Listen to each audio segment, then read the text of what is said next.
All right. Good morning, everybody. Good morning, Prem. Good morning, Desiree. How are Great you to see today? You too.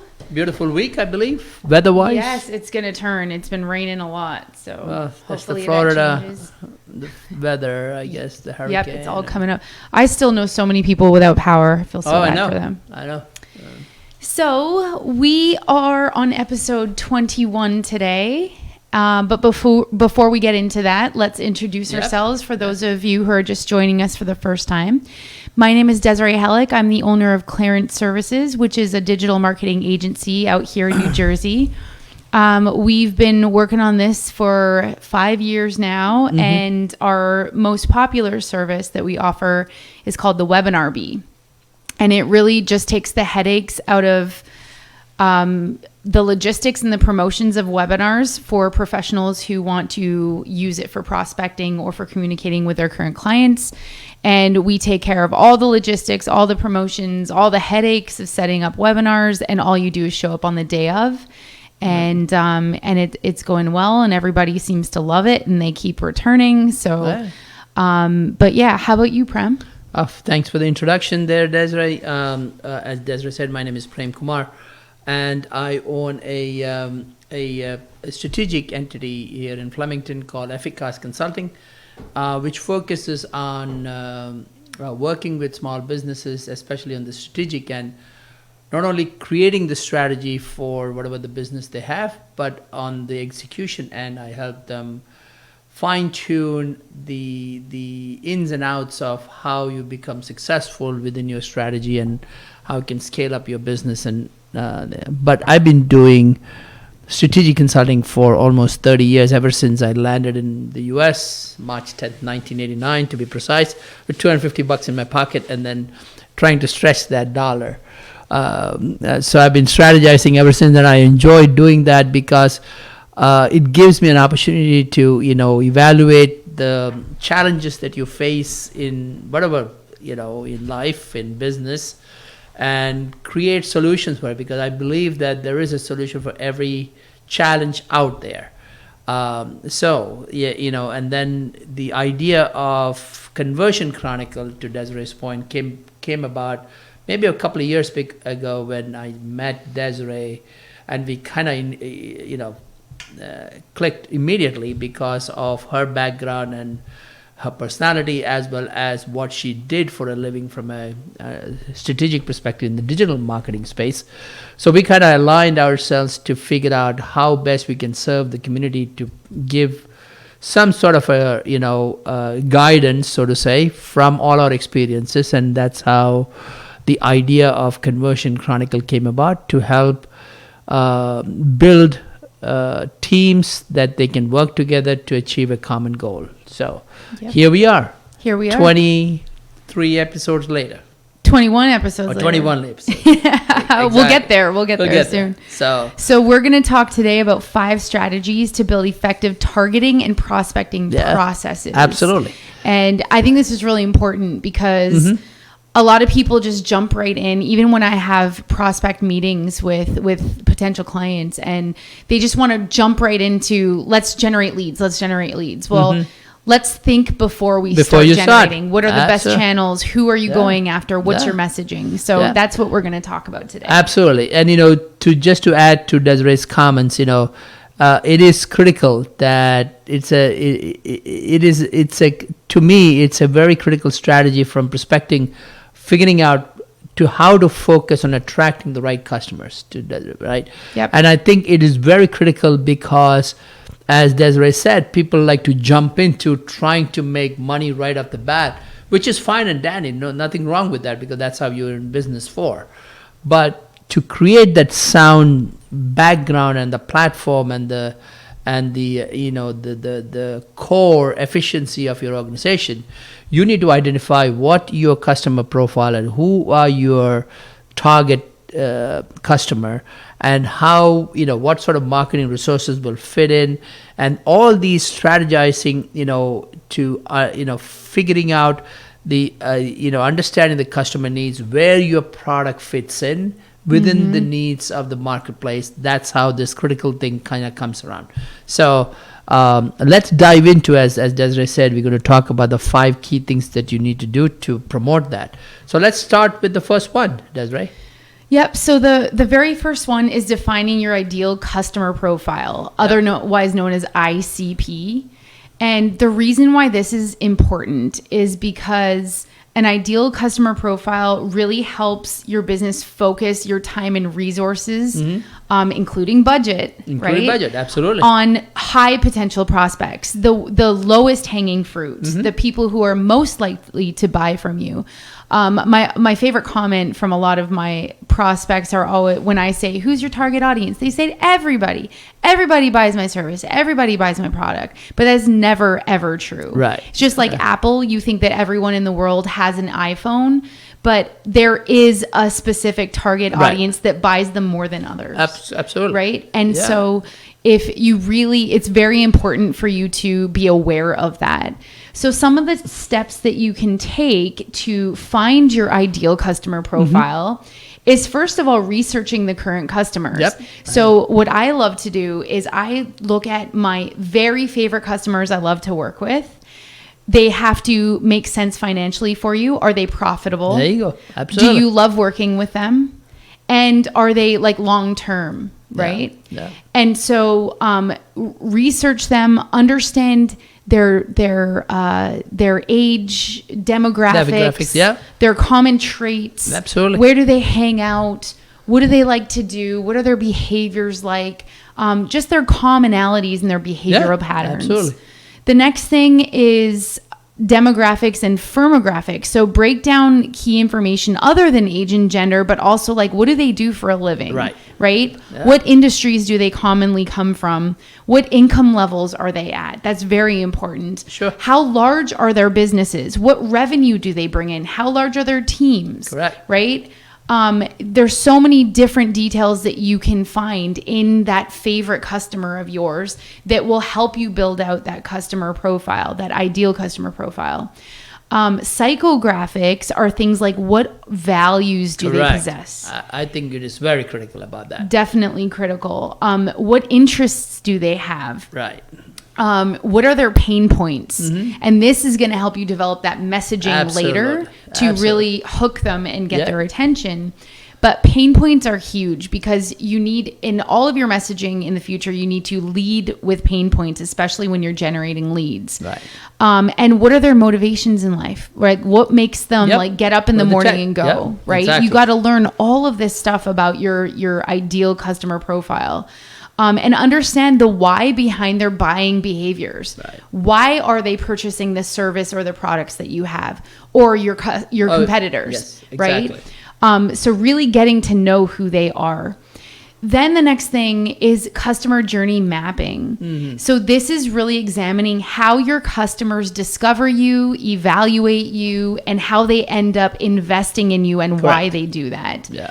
And then you really want to walk yourself down that path, that journey, and understand like every part of that and try to simplify it. Sure. But be aware of it. When you're customer journey mapping, you're really understanding what makes them tick, what makes them back away from a process, what makes them go further and forward and actually write that check or swipe that credit card. Nobody writes checks these days. What am I talking about? And then the fifth thing is really personas. So build a detailed persona. One. I know, I love this. Like we always put avatars with like their actual hair color, and they look like a little cartoon kind of thing. But like, is it a 50-year-old man or is it like a teenage girl, right? Who are you going after? And then what this does is it gives your team a shared understanding of really who your target audience is. You should be able to go to every single team member in your business, and everybody should be able to define that avatar. Absolutely. So an example of this is like, actually, I like to give the example. If somebody was to come up to you and say, like for you, Prem, so I market to everybody. Right. Or I market to business coaches, right?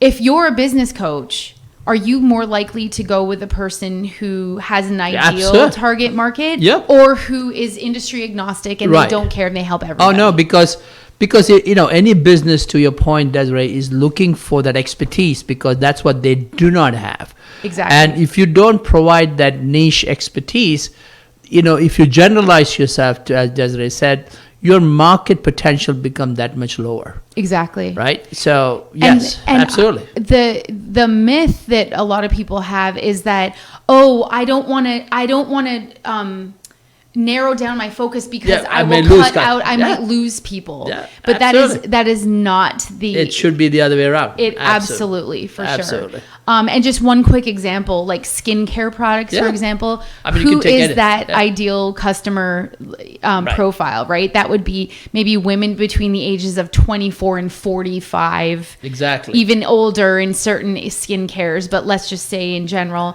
they're health conscious, they're into beauty, they're in, right? They want to stay young. A lot of times they're active, like physically active. They're engaged in social media. So this is an example of creating, and that's very simplified. Yeah. You can get a lot more in depth. I mean, it should align with your personality, right? What are you good at? Because to Desiree's point, if you generalize that I do skincare for everybody, that doesn't give an appeal for a customer. Nope. But if you say, I'm a young, dynamic 31-year-old, and I know exactly what my, demographics of customer base in my age profile needs, and that's what I'm focusing on, you relate right away. Yep, exactly. Because you know exactly what the marketplace is, as an example. And that's the word, relate. If you can relate to the messaging that the marketer is putting out, that's what's going to absolutely. I'll tell you, another great example, my barber, right? It's called the Matt's Barber Shop. And he has done a fantastic job in creating this, a place where men come and just hang out. They talk about sports, they talk about kids, they talk about everything under the sun, but men do. Yeah. And it's become like a hangout place that every time you go there, I spend like an hour and a half. That's awesome. At a barber place. That. But it's again, he's created that niche for people to come and gather, and he's created with the ideal customer profile. And he's very good at what he does. Yes. So between all that, he does very well for himself, and so awesome. As an example. But let's go to number 2. Okay. Leverage the data-driven marketing. And what does that mean, and what is important? Using data. Today, data is king. Given the fact that everything is remote, everything is on a fingertip, understanding data and understanding the real insights becomes increasingly important because the accuracy of what you're trying to achieve becomes that much narrower and firmer to that extent, right? How do you do that? The steps you can do it is, you already may have heard the words acronym CRM, which is the customer relation management. It is a system to collect, analyze customer data. So in other words, if you're using, you can get any CRM for as low as you want, as high as you want, depending on HubSpot, Salesforce. There's so many of them, right? It depends on how you want it. The idea behind that is that you capture all your existing customers, then it gives you analytics on what their demographics are. It gives you, spits out information that you probably are not aware of at all, right? So that's why importance of using a CRM system is pretty important. Website analytics. Now, if you have, for example, Google, right? There's Google Analytics on any website that you can get. You can know that what sort of people come in, how long they stay, which pages are they engaging with on your product line. All those demographics, all those information becomes important for you. I have one little tidbit of information. Absolutely. I just put this on my website, and all of you need this, and there is a free version. It's called Hotjar. Okay. And what it does is it analyzes and shows you a video clip of where the mouse goes on your website for every visitor. And it'll show you where they clicked, and it shows a line of how they scan. They'll take their mouse and scan over your information. It is brilliant. Hotjar. Everybody. Okay. So Third one is A/B testing. A/B testing. What essentially that means is you need to have the process whether your question number A is working, or test different messages, whether message A versus message B. That's essentially what A/B testing is. You test different messages and which resonates well. So you need to do that necessary background testing to figure out what messages resonate with your objective clientele that you've decided to go after. So that's pretty critical. Then behavioral segmentation. You need to understand you need to understand and group your customers and prospects based on their actions. For example, if they are frequent website visitors, they are they abandon carts. So in other words, they just go shopping and then at the end, they just dump everything and go, oh, I'll come back another time. There's a lot of these dynamics that can be captured. They're repeat buyers. You need to capture them to see what demographics they are part of. And then of course, predictive analytics, which is essentially means AI-powered platform that analyze historical data to predict. So for example, if yesterday I wanted to buy a pair of shoes because I have a knee, not a knee problem, a heel problem, the plantar fasciitis. So I use specific shoes for to bring comfort to those heels, right? So when I was just I did that yesterday. So this morning when I went on to my computer, there was an advertisement for shoes. You're like, how did they know that? Exactly. Yeah. So that's an AI-based predictive analytics saying that, oh, yesterday Prem was looking for shoes. Let me put it out there. So those kind of stuff is very, very lucrative and help you leverage the data that exists. And very targeted. Yes. As an example, a coffee shop, and there is so many of them in today's arena. And the reason I brought this up because I'm pretty involved with the coffee shop in our community, which is Alchemy, and then there's a new one that started, the Bread and Culture.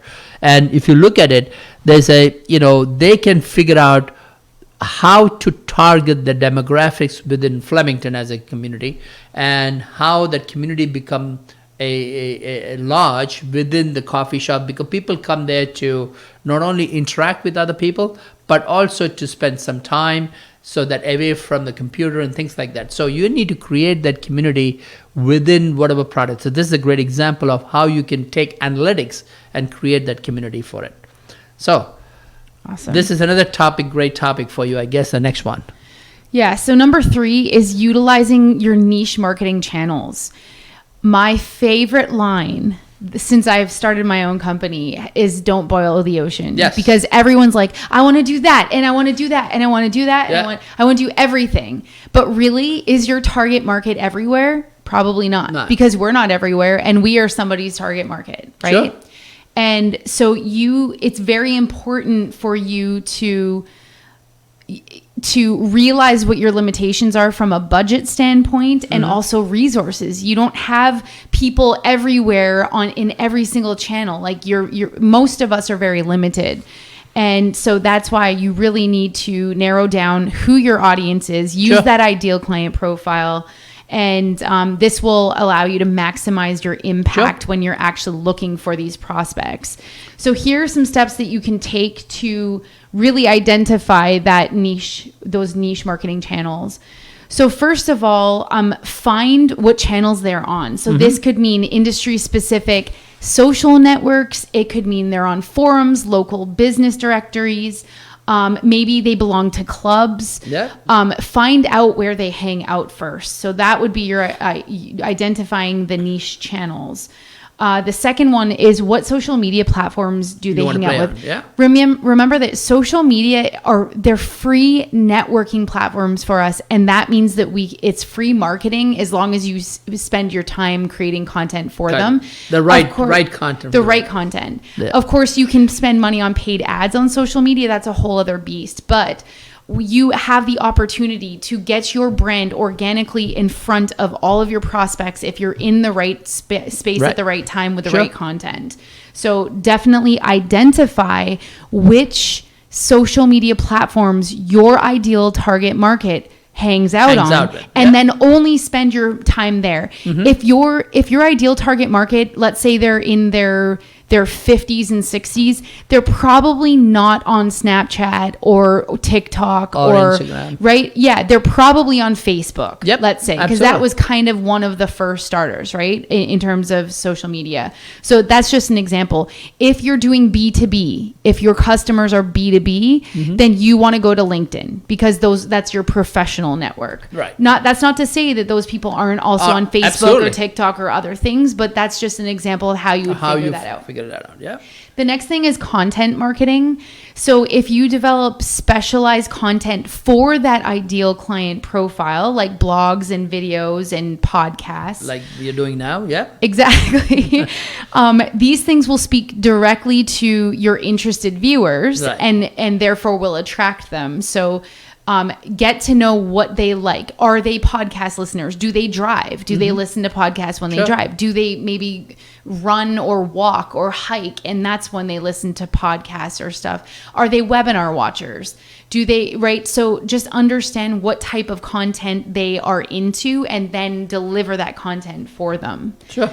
The next thing is email marketing. Email marketing is not dead, everybody. You just need to know how to use it. Yeah, it's a great point. It really is. And so if you utilize email marketing in the best way, and this kind of goes back to the content piece that I just spoke about prior to this, you have to know the messaging. Be short and sweet. Don't write novels in your emails because none of us have time to read them. Absolutely. I don't care who your target market is. Our lives are so busy now. We're so packed full of things with our kids and our taking care of parents and our jobs, and we're just super busy. So make sure that you understand with your email marketing, use it. Find the lists that your niche market belong to. And then create the messaging on email marketing so that it speaks directly to that list. A quick couple of quick comments, right? You're right on when you sort of talk about email marketing. It is a great tool, but a lot of people misuse it because, to Desiree's point, they send essays. Yeah. And it goes into this dark hole that nobody looks at. Be very precise in maybe one of the topics in the future we can do how to write email marketing. That would be ideal messaging platform. That'd be so it's very very critical to do that. But as Desiree said, it's not dead. It's a great tool, but you got to use it effectively. Absolutely. Another way to find your the channels that you should be targeting is creating strategic partnerships. Yeah, absolutely. So if you are a wellness, let's say you do alternative medicinal therapy or something, go to your closest yoga studios or go to your health stores and become partners with people like that, because probably your target market will be shopping in those stores or will be seeking out those services. So find these strategic partnerships that you can feed off of their clientele, and then you can allow them to feed off of yours. And that's really going to allow you to tap into your ideal target market. Yeah. I mean, strategic partnership could be very critical. Like, in the previous example of coffee shop, for example, right? In our local coffee shops, there are, they sell some T-shirts, for example, right? Yes. That is strategic partnership with the clothing company that resonates what the community is aware of, right? As an example. Yeah, so, I love it. Yeah. So let's go on to number 4, Prem. Number 4. So the number 4 is building a referral network. This, to me, is one of the greatest living resources that I don't think will ever die. But you need to finesse it. And the reason it's so important is because it is one of the most trusted way you can increase your clientele. Because if you refer somebody, you take out all the guesswork out of that referral, because who are you referring to understands that it's a friend of that. They've already vetted that whole process down so that it becomes an automatic lead that you can work on. So the way you can do it is have a referral program. Have a formal referral program that incentivize your current customers to give new names to you is one way to do it. Affiliate marketing could be one of the things that you can, with the earlier example of when we talked about strategic partnership, you can create those affiliating marketing, where the partners can also get some advantages referring customers to you. That way they get some benefit out of it, so that you also get, it's a shared benefit that you can leverage on. Leverage customer success stories. That is using testimonials, case studies, social proof.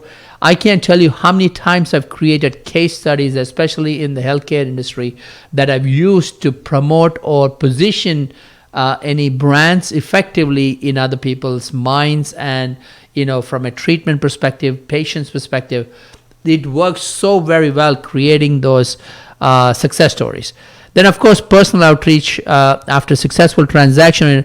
Ask customers directly, like if they've enjoyed it, what did they enjoy it, how could they complement, would they refer people to you, things like that. Because a personal outreach is so valuable in today's marketplace, because the trust factor goes up through the roof when you do that. And of course, fifth but not least, but the build partnerships, which is a target a similar customers. For example, a bakery, for example, can partner with a coffee shop to offer joint promotions, shared vision and camaraderie, and building the community between them, right? A great example would be digital marketing, like Desiree's digital marketing, which I think she has all those referral program. That they offer 10% discount for referrals that comes through their channels into her marketing campaign and the products that they give. So. Yeah, absolutely. So I remember hearing this story actually from Alex Hermosi, who I listen to all the time on podcasts. And he was saying that he had a new salesperson come in, and immediately this salesperson was selling 50% more than any of his other salespeople, even the better ones. And he's like, what are you doing? And he would listen to his calls, and he's like, you're going by script. I don't understand. You're doing exactly what everyone else is doing. He said, every single phone call I have, I ask, is there anyone else you know who'd be interested in this? Just that one question on a sales call can then ask. And let's say 2 out of 5 people will tell you a person. Sure. That you're still spending the same amount of time on the call, but you're getting more and more prospects. Yeah. And those prospects end up turning into to clients down the road. So really, really important. The referral thing is really huge. Yep. All right, so let's go on to number 5, our last one. And this is really using personalization and value-based outreach. And why this is important is because you want your messaging to resonate with your target audience, with that ideal customer profile. And the way you can do this is focusing on their pain points first. Don't talk about features, talk about benefits. Talk about the end result from them purchasing your product or them purchasing your service. Talk about challenges that they're up against. Talk about the goals in their lives of the prospects that you've learned about through creating that ideal customer profile. And this will really dramatically improve your response rates and your closing rates down the road. Yep. And so ways you can do this is tailoring your message. So earlier I said, don't boil the ocean. So if you're going after everybody on earth, your message is going to be very, very general, and therefore the message will not resonate with anybody. But if you're going after mothers with children from 0 to 3 who have issues with sleeping and have issues with feeding their children, or you know what I mean? So that's how you get them. You're like, are you up all night? Are you right? So talk about their pain points in your messaging and really tailor it to your ideal client profile. Yep. The next thing is offering value early on. So instead of you going on and on, like let's say in a long email or in a long sales pitch, start right away by asking them, why are you even having this conversation? Or why are you even reading this? What is going on in your life? And what issues are you having, or challenges or problems that we can create solutions for? So that value you should learn that pain point early on, so you can start offering value early. And it could be a free resource. It could be a guide to something, right? Absolutely. That they can refer, say, hey, these guys know what the hell they're talking about, right? And then immediately they come back to you when they have actual need for it. So, yep, absolutely. Yeah. The next thing is segment your audience. Yeah. So use tools like email marketing platforms, your CRMs, which we do, and make sure that a lot of us don't just have one target audience. Yeah. Some of us have different industries we focus on. So don't do one mass, let's say, newsletter to all of them, right, unless it's like an update about your company. Sure. If you're talking about them and you want them to buy from you, you have to segment your list. You can't just do it one and done. You really have, it's definitely worth the time of your team to go through it with a fine-tooth comb and say which contact belongs in which segment, right, and then tailor your messages based on that segment. The next thing is use dynamic content. So on your website or in your emails or wherever you're placing content, use content that it's personalized, like based on their experience, right? Absolutely. For example, show different products or offers based on the customer's previous browsing behavior, right? Absolutely. So know where they've been so that you can lead them down the journey or the path to where they want to go. Correct. And so you really, and this is why you have to get to know them on their ideal customer profile, because you really need to understand that customer journey and where they want to be in life. And then, of course, follow-up strategy is just super important. For example, if your prospect hasn't responded after your initial outreach, do not give up, please, because it takes on average of 22 after COVID. It used to be 12 before COVID. It's now 22 touch points that you need to reach out to that prospect in order to get them to invest in you. And to that end, right, the 22 touch points, the greater rehearsed and resourceful you are, you can actually cut that 22 touch points down. Yes. If you're good at, everything that we just talked about, if you finesse these little steps, you probably would be able to cut that down. Very, very true. And let me give you an example. So for example, if you need a multi-channel approach to when you're following up. You can't just do email after email after email. You can do that, but you're going to be up to that 22 touch point number. If you try them on LinkedIn, add them on LinkedIn, search for what they're doing on LinkedIn. Like, for example, what are they posting about? What are they commenting on? Who's commenting on their posts? You comment on their posts, get them to know you, then add them as a connection, right? Then direct message them. If you get nothing there, try to text message them, try to call them on the phone. Good old fashioned cold calling. Sure. Absolutely. And it wouldn't be cold calling because you've reached out to them before. So it's like you can say, oh, I left a message on blah, blah, blah. So it's a little warmer. But the point is, if you know your ideal client profile, you're going to know whether or not they're on LinkedIn or Facebook or any of these social platforms that you can contact them on. Are they text people? Are they phone call people? Are they traditional and they only want to talk to you on the phone? Or are they email people? So that's why you have to really try multiple approaches in multiple channels to really follow up. Do not give up. Yeah. So those are the 5 things. So in summary, the 5 things you need to do, 5 strategies to build effective targeting and prospecting processes for small businesses. 1, define your ideal customer profile, which is the ICP that Desiree talked about. Leverage data-driven marketing, CRMs and things like that. Utilize niche marketing channels. Identify based on your profiling what channels they like to go to. Build a referral network, which is huge. And then, of course, use personalized and value-based outreach to complete this whole process. So that, in a nutshell, is the 5 things that you can do to increase your ways that you can be successful in targeting and prospecting for your, ideal customer. Awesome. Great discussion, Prem. I know we could have gone forever. Oh, yeah, we could go. Absolutely. But because we're out of time, we're going to close this episode down. We're really excited for our next episode 22, which will be an interview with your son. Hopefully he's Vishal but Kumar. we'll have some interview. Yes. Yeah. Awesome. And we'll talk a little bit more about this subject. You can please, if you guys are interested in our other podcasts, you can find them on Spotify. You can also find them on our website, archived at conversionchronicle.com. There's no S on the end.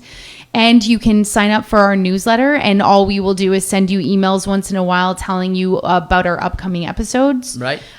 You please follow us and like us on Facebook, which is we're just /Conversion Chronicles. Yep. And same with LinkedIn. And we go live with our episodes on Facebook Live. Facebook. Yep, absolutely. All right. So thank you very much. If anyone wants to get in contact with you, Prem, how can they do that? 2 ways. One is my cell number, which is 516-359-6257, or through my email, which is PK, which is my initial, at efficas, EFFIKAS, consulting, one word, .com. Either Awesome. way. And for What about me, you, Desna? you can find me at clarantservices.com, and it's CLAIRANT services.com. And you can find out more information on my website. Awesome. All right. Well, thank you, everybody. And we will see you on our next episode.